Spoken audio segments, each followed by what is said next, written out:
Hi, I'm Rick Rheins, Senior Rabbi at Temple Sinai in Denver, Colorado. This week is Shabbat Zakhor, which means we have a very special Torah portion reading in addition to the regular Torah portion. So the regular Torah portion is Tetzaveh, which is chapter 27 to 30 of the book of Exodus. We also have a very special reading, a short little reading from Deuteronomy chapter 25, because it's Shabbat Zakhor, the Shabbat right before Purim. So start with Tetzaveh, in which we have the commandment for the Ner Tamid. Now, sometimes the Ner Tamid is understood to be as, or is translated incorrectly, as the eternal light.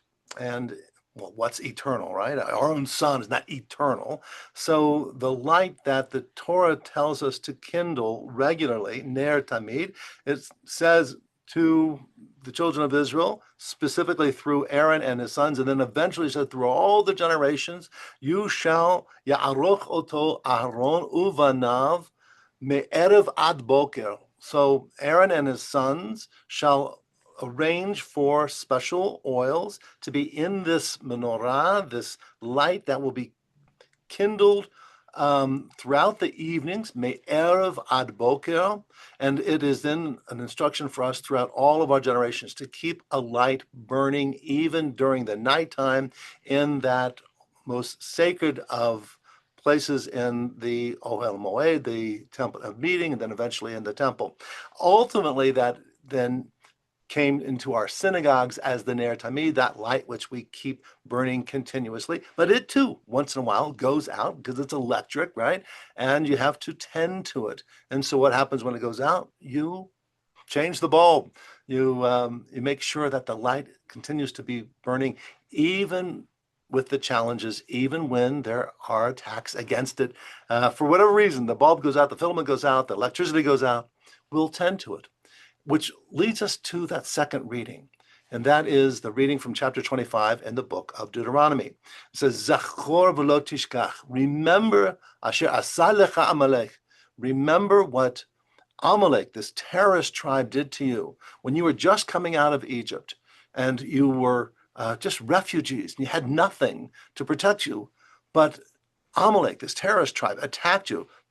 Most importantly, most specifically, it said it attacked the rear part, Vaizanev, attacked the very end of your caravan, where the women and the children, the most vulnerable, would be. And therefore, you should always, Zachor v'lo tishkach, remember and don't forget that there are groups out there that are bent on evil. Tending to this unfortunate knowledge that there are going to be those who are bent on your destruction. That is something that we have to remember of what had happened, and don't forget to look around what's going on in this world as well. I'm recording this on Thursday, February 26th, in which we note then that it's 33 years to the day in which the first attack by Islamic jihadists, Islamic terrorists, against the World Trade Center. This was the first attack on February 26, 1993, and it's 33 years to the day in which that happened. So many people were killed, many people were injured. The buildings shook but did not crash. But less than a decade later, on 9/11, 2001, another group, this time led by another Islamic jihadist group, Al-Qaeda, it succeeded in bringing down both of the World Trade Centers, to the loss of life, of course, of around 3,000, including the World Trade Center and the Pentagon, and the attacks that fell short that were in Pennsylvania. Remember what happened in the past. Remember that there are terrorists. But don't forget to look around what's going on in this world too, to acknowledge the threats that are going on in this world right now too. So it's not just remembering history, it's remembering the lessons of that history and applying it to where we are.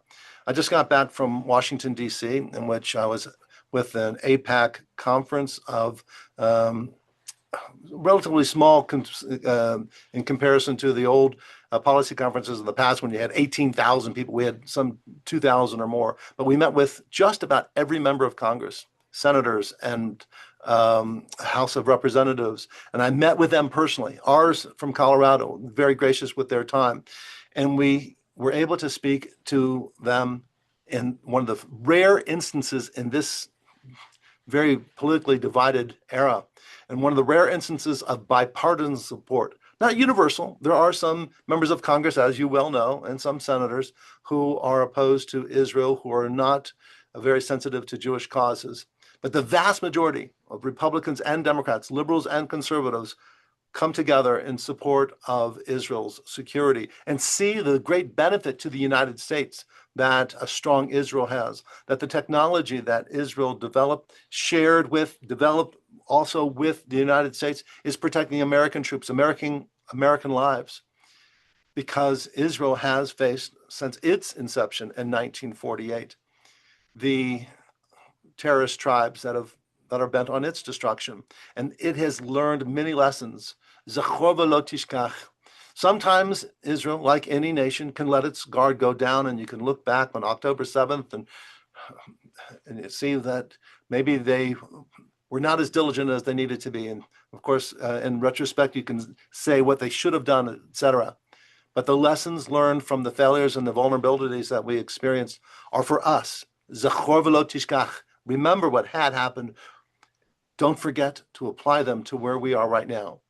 As we are currently, the United States and Israel are working cooperatively to address two things. One, the terrorist attacks against and threats against our nations and against our citizens.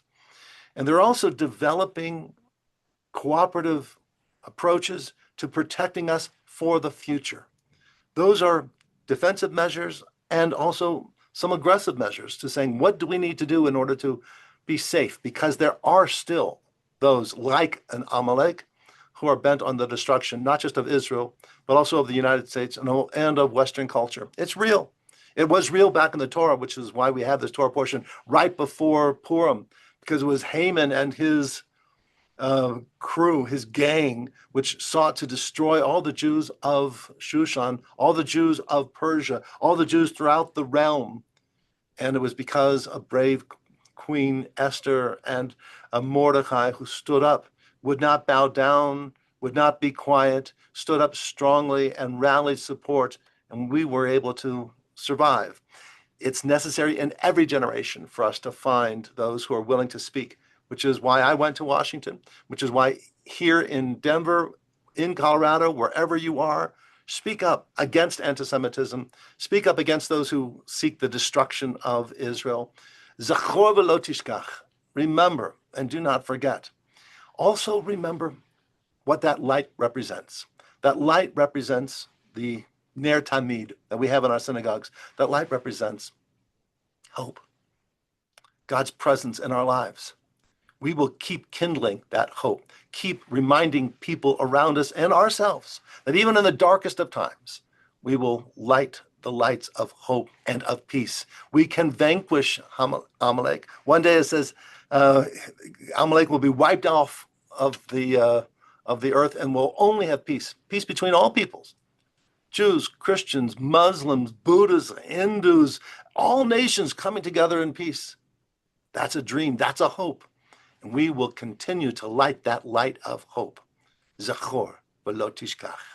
Shabbat shalom.